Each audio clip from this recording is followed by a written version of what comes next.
বিসমিল্লাহির রহমানির রহিম। আমি লিপির স্বপ্ন চ্যানেল থেকে সবাইকে স্বাগতম।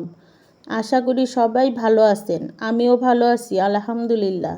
আজকের রেসিপিতে থাকছে ছোট মাছ, আলু, পেঁয়াজ দিয়ে ভাজি, গরুর মাংস, কাঁঠালের বিচি, পটল দিয়ে পাতলা ঝোল আর 3 রকমের ভর্তা। সবশেষে হচ্ছে আমাদের রংপুরের একটা বিখ্যাত খাবার, পাট শাকের শোলকা।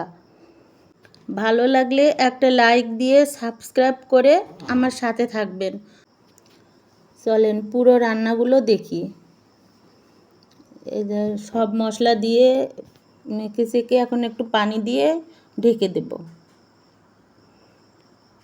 এই মাছটা আমার হাজবেন্ড অফিস থেকে আসার সময় নিয়ে আসছে, একবার বেছে টেছে সুন্দর করে ধুয়ে নিয়ে আসছে মানুষের দ্বারা।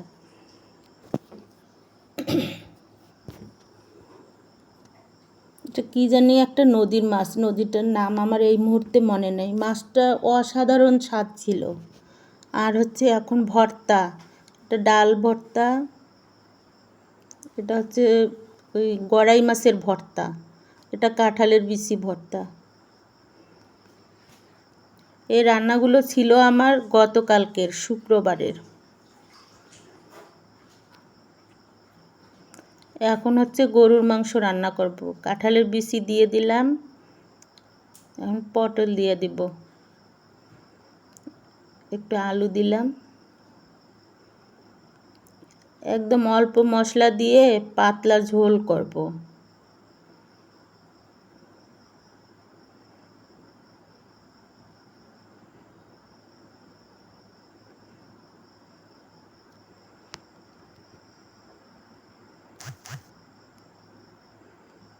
রান্নাটা প্রায় আমার কমপ্লিট।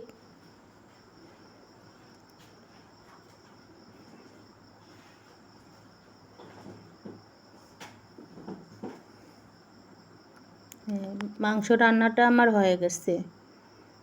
দেখেন ঝোলগুলো কত পাতলা।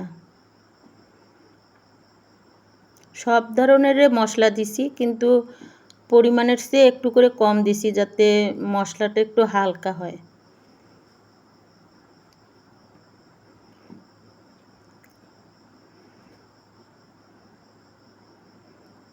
সবশেষে হচ্ছে আমাদের রংপুরের বিখ্যাত খাবার পাট শাকের শোলকা। এই শোলকাটা রান্না করতে কয়েক রকমের শাক একসঙ্গে ভুসুরি করে সজনার পাতা সহ, তারপর রসুন, কাঁচামরিচ আর একটু খাবার সোডা দিয়ে এটা রান্না করা লাগে এভাবে।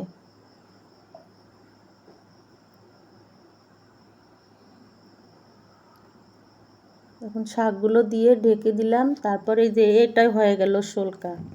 এটা খেতে অনেক ভালো লাগে। আপনারা ভালো থাকবেন, আমার জন্য দোয়া করবেন। আল্লাহ হাফেজ।